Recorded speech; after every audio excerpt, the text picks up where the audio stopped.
In 1869, the territory of Wyoming gave women the right to vote. Not the United States, not the East Coast states with their fine universities and reform societies.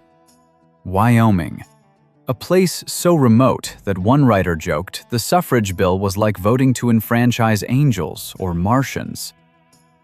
That happened 51 years before the 19th Amendment. Most people have never heard that fact. And that tells you everything about how little we actually know about women in the Wild West. Welcome back. I'm Clay, and today we're dismantling one of the most persistent myths in American history. The idea that frontier women were either helpless settler wives waiting by the hearth or saloon girls waiting for a cowboy to walk through the door. Neither image is accurate. Neither image is fair. And the real story is far more complicated, far more painful, and honestly, far more interesting than Hollywood ever bothered to tell. If you're new here, hit subscribe. We cover the true history of the American West, without the legend getting in the way. When we picture a woman in the Old West, we're usually picturing someone else's fantasy. Decades of dime novels, Hollywood films, and television shows have collapsed the entire experience of frontier womanhood into two images.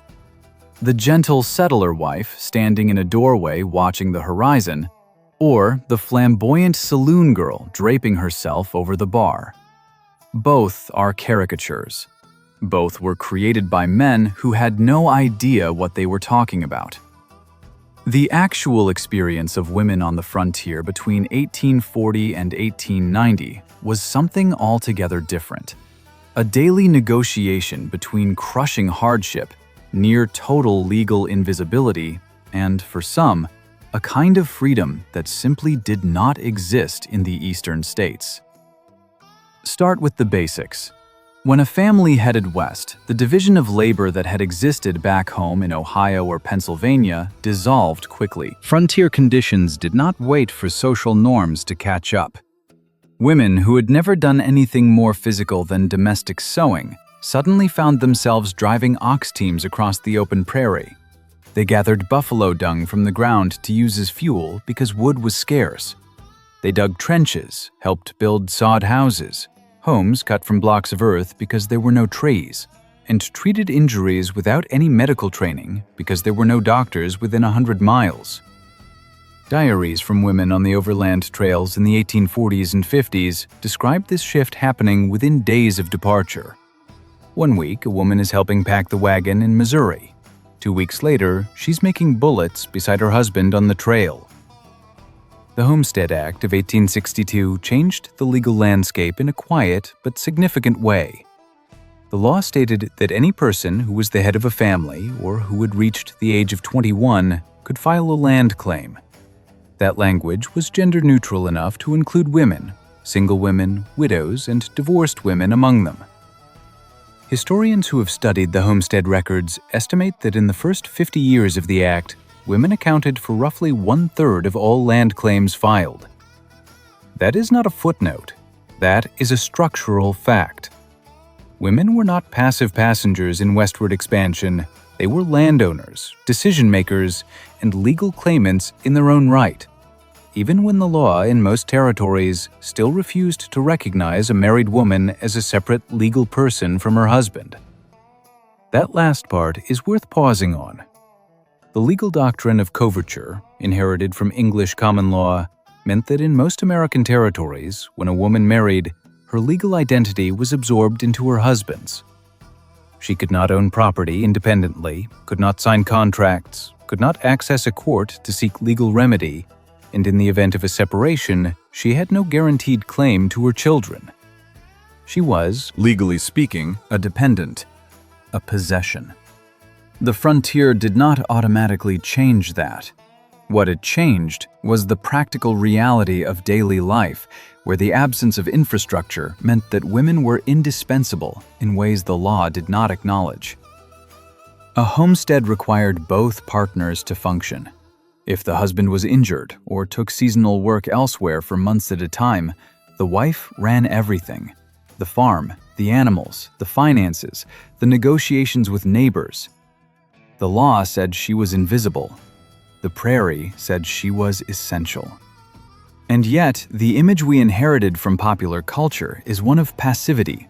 The woman in the doorway, the woman at the window. It is an image that served a particular story, the story of men conquering nature, and it required women to be scenery rather than participants. The actual historical record refuses that version. It always has. If there was one experience that defined the lives of frontier women above all others, it was childbirth. And if there was one experience that has been most systematically avoided in popular portrayals of the West, it is also childbirth.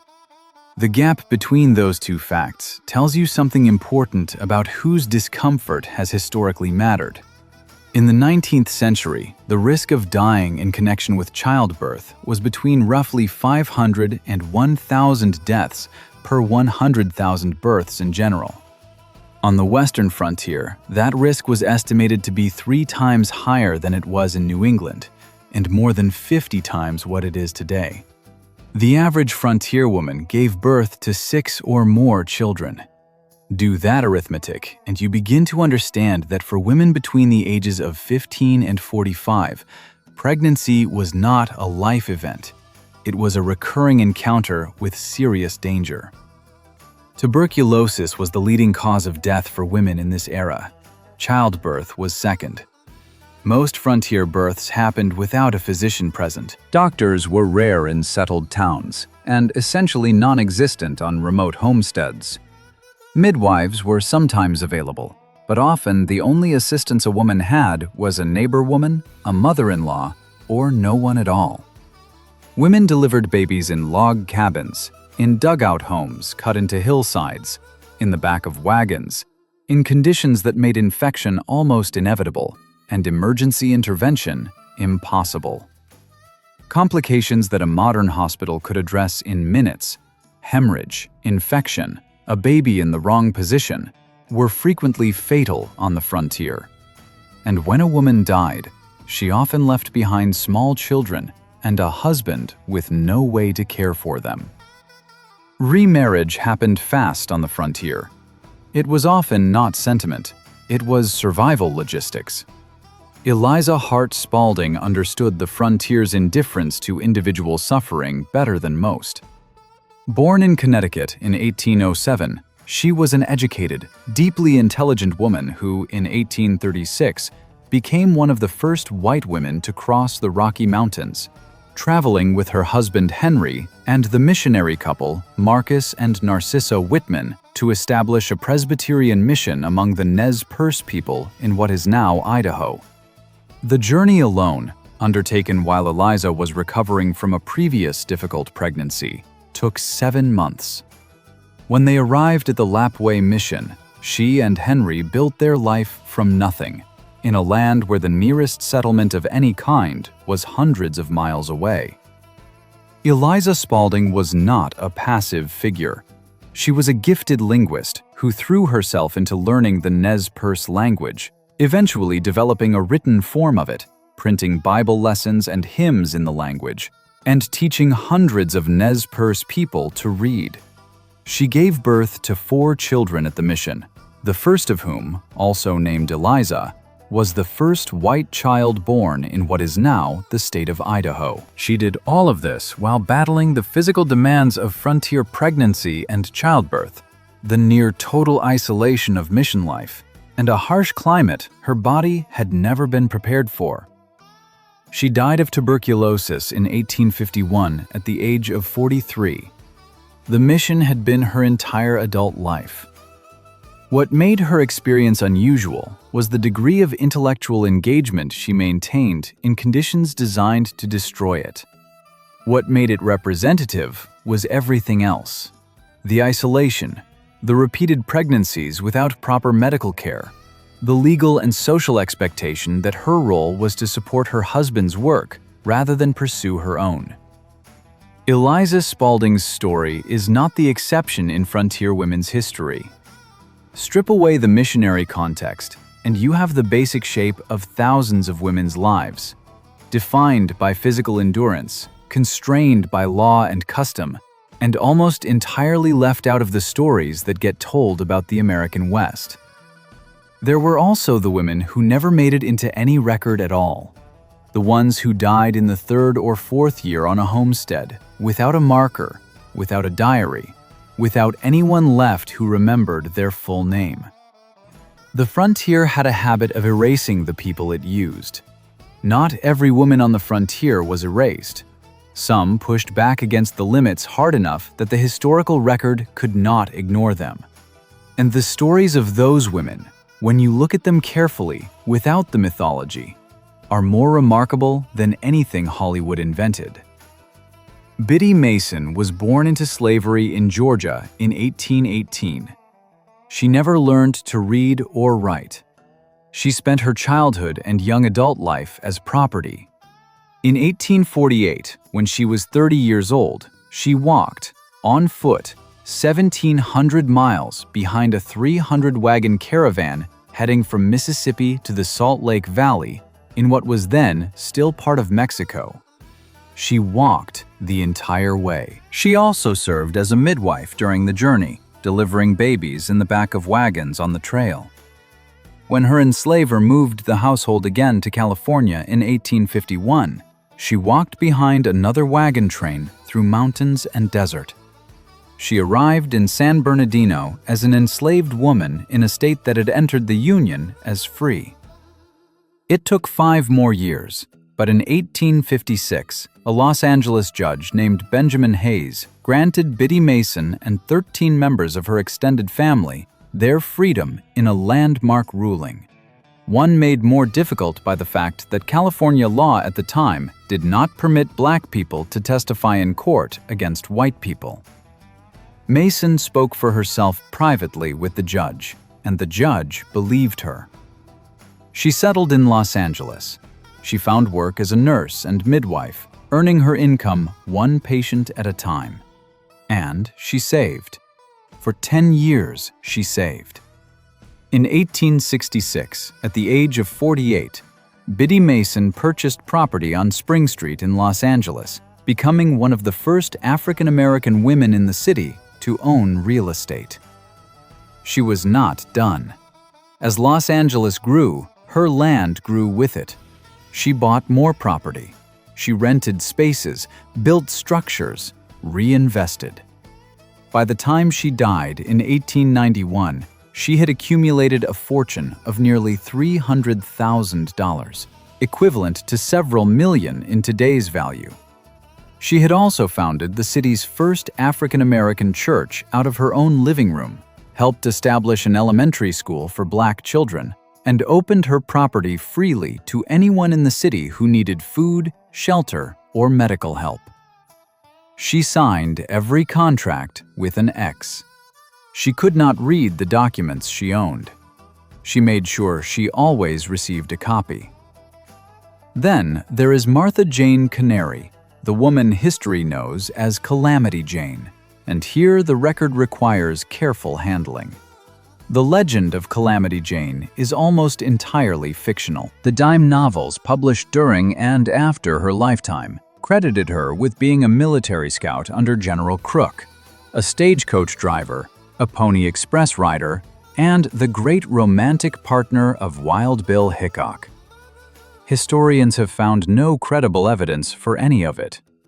A military captain who knew Crook's actual scouts personally wrote after Jane's death that she had never been employed as a scout and had been ordered out of camp when discovered there.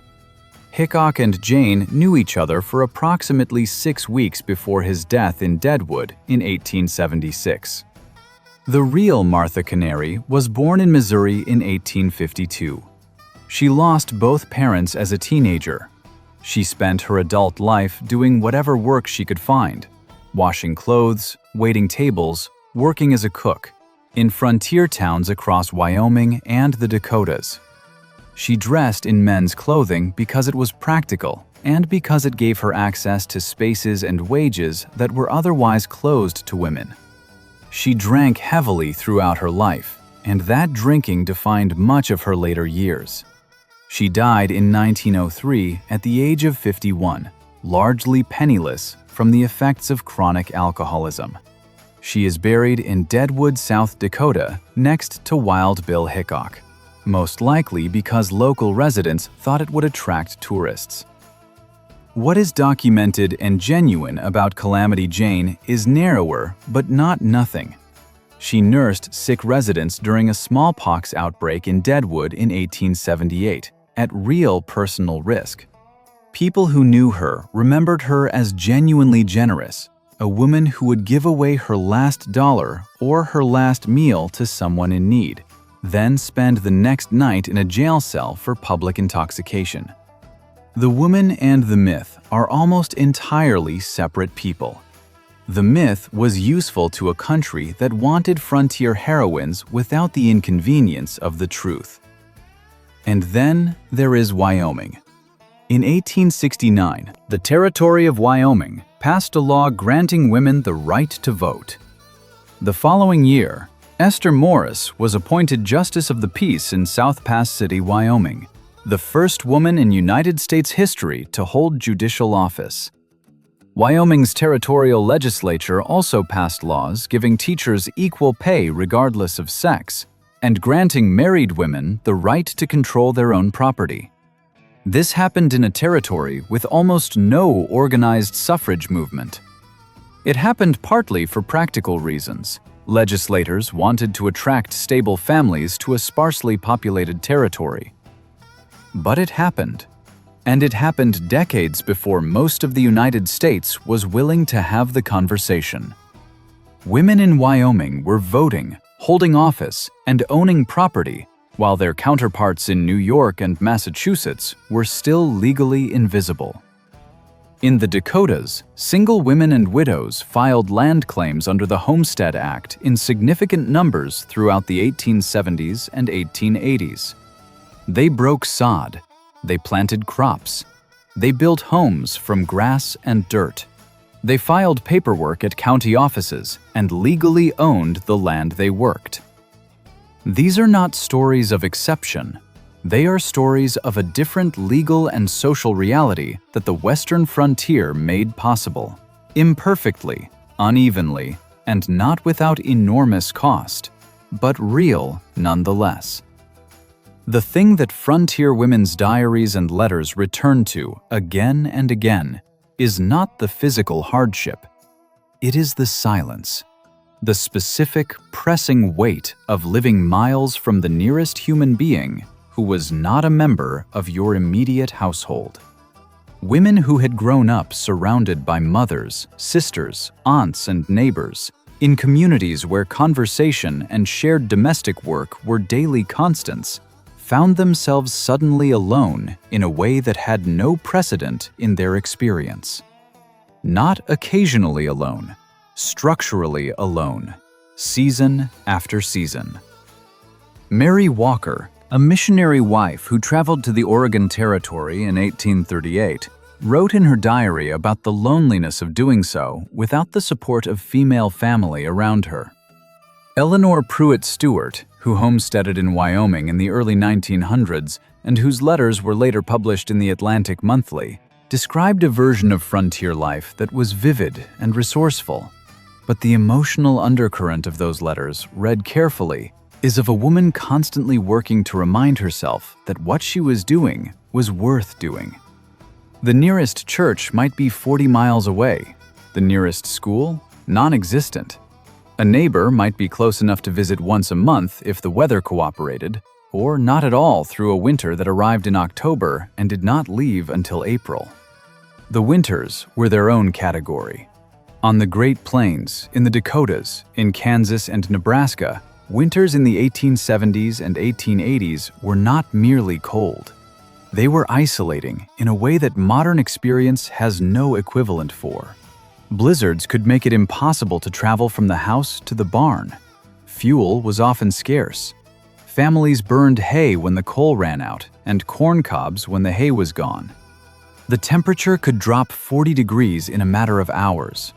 A woman who had left a child with her husband to make a supply run to town might not be able to get back for days. These are not dramatic flourishes. These are entries in journals written by women who were trying to process what was happening to them in real time. The psychological record of frontier women is not a record of despair, though despair appears in it. It is a record of endurance that has been consistently underestimated. These women were not broken by the frontier. Many of them adapted to it in ways that restructured their identities entirely. A woman who ran a homestead alone for 6 months while her husband worked a railroad construction job to earn supplemental income was not a helpless settler wife. She was the manager of an agricultural operation. She made decisions about planting, animal husbandry, finances, and emergency repairs. She did this without legal recognition, without social credit, and often without any acknowledgement from the historical record. The transformation that actually changed the lives of frontier women, more than any law, more than any suffrage bill, more than any individual remarkable woman, was the Transcontinental Railroad, and then the expanding rail network that followed it in the 1870s and 1880s. When a rail line reached a region, it brought teachers, it brought physicians, it brought mail, regular, reliable mail that connected isolated women to family members they had not seen in years. It brought supplies that eliminated weeks of labor spent producing necessities from scratch. It brought newspapers, which brought news of a world beyond the homestead. It brought visitors. It brought connection. For women who had spent years speaking to no one outside their immediate family, except on rare occasions, the arrival of regular rail service was not merely convenient. It was, in many documented cases, emotionally transformative. One account describes a frontier woman who, upon hearing the train whistle for the first time in a region, walked 3 miles to stand beside the tracks and watch it pass. She did not board it, she simply wanted to see it, and to know, for the first time in years, that the world outside the prairie still existed, that it was still moving, that it had not forgotten about her, that there was somewhere beyond the sod walls and the silence where things were happening. That image, a woman standing alone beside the tracks, watching a train she is not getting on, is a more honest portrait of the American frontier than anything Hollywood put on screen. It captures the longing, the resilience, and the particular kind of courage that defined the lives of women between 1840 and 1890. Not the courage of a gunfight, the courage of staying, of continuing, of building something season after season in conditions that offered very little in return. And what do you think? Could you have survived something like that? Not the adventure movie version of it, the real one. The silence, the winters, the isolation, and all the rest. Leave your answer in the comments, because that is exactly the kind of conversation this history deserves. The women who lived it deserved that, and a great deal more.